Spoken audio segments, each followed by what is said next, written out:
কথা শুনে না দিও কথা না বলে দিও খাইলো সোঠার বাড়ি কালে তর্ক করে ও বাড়িয়ে খাইলো ঠিক করব ঠিক আছে না আমারে মারি দে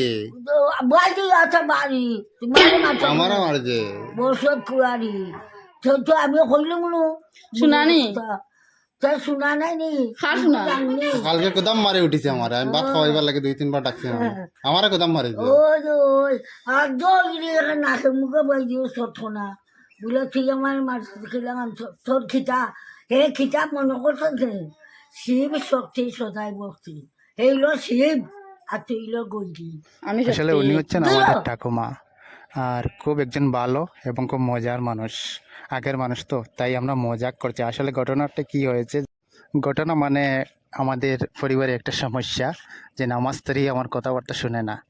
তাই শ্বশুরবাড়ি গিয়েছিলাম তাই আসলে উনি হচ্ছেন আমার স্ত্রীর ঠাকুমা তাহলে তো আমারই ঠাকুমা হলো তাই আমার বউয়ের যে সমস্যাগুলো ওনার কাছে তুলে ধরে রাখলাম আসলে একটা ব্লগও বানাইলাম আর একটু মজাই করে নিলাম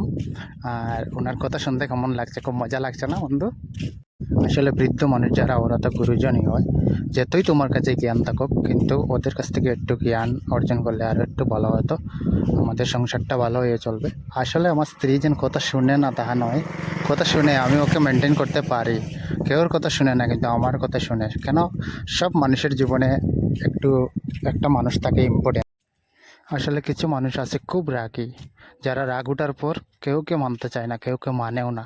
কিন্তু ভগবান তার জীবনে একজন মানুষ দিয়ে দেয় যেন একজনকেই মানে আর আমার স্ত্রীর কাছে আমার মনে হয় এই মানুষটা আমি এই শুনেন একটা এক্সাম্পল মার সাথে কীরকম কথা বলছে শুনেন তাই না আমার কইছেন তুই আমার ফুরি নাই যা ঘর থেকে বাইরে যা অত লাগে আমি যখন তোমার ফুরি নাই তবু তোমার কিতা জমাই সেবেছি জমাই সেবেছি ভেতর হুয়া কার গো সেবেছি ভেতর হুয়া হাতও মারবো তো যাইতাম কি এইতে কিনি মা এলা ডং করে না না তোর স্বভাবে তো ইজ্জত পাস না তোর ইজ্জত নাই না ওই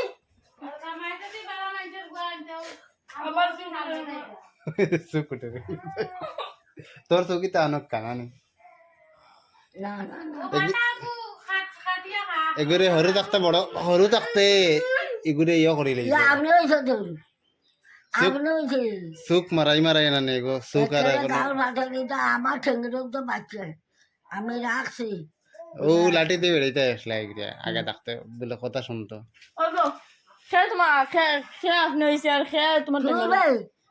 তুই যে ইয়ে করছো আর তুমি খেয়ে গো তোমার জামাই খেয়ে গো তাই উঠিয়া কয় আমার মার কথা শুনছি না তোমার কথা কেতা শুনতাম বাহ বাহ বাড়িতে লাখ হয় তোর মার কথা শুনলে শুন না শুনলে না তার কথা শুনতে হইবে দেখছো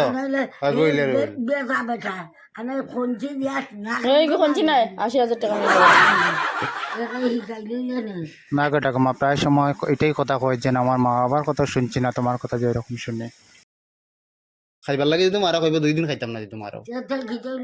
না খাইলে তুই খরচ করবে আমার খিটাইব আমি কাম ন করে না আমার হ্যাঁ চুপ মারি গাছের তলে বই থাকে আঙ্গুর হারো গাছের চলে নাই বই থাকে নাই মই যাবি কাম করে না খাইতাম না আসলে আমারে কিচ্ছু কইও না কোনো আমি আমরা তোমার নাতি ঘর থেকে বাড়ায় যায় গিয়ে এখন মাতিলে আমি একদিন রাত্রে গিয়ে আনছি হবো তাই কান্দাই গিয়া বউ বই থাকে তাই বলে অনেককে হাঁটি তা বলে মাথা বলে কিরা উঠি যায়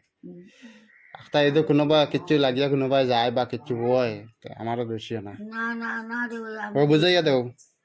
কেন ঘর থেকে গাই বললে আমার দোষ নেই এখন আমি তো মনে করো বকিয়া কোনোবা গেলাম গিয়া বা বইলাম বা ঘুমাইলাম ঘর থেকে উঠে যেতে যায় গিয়া দোষ তো আমার নাই না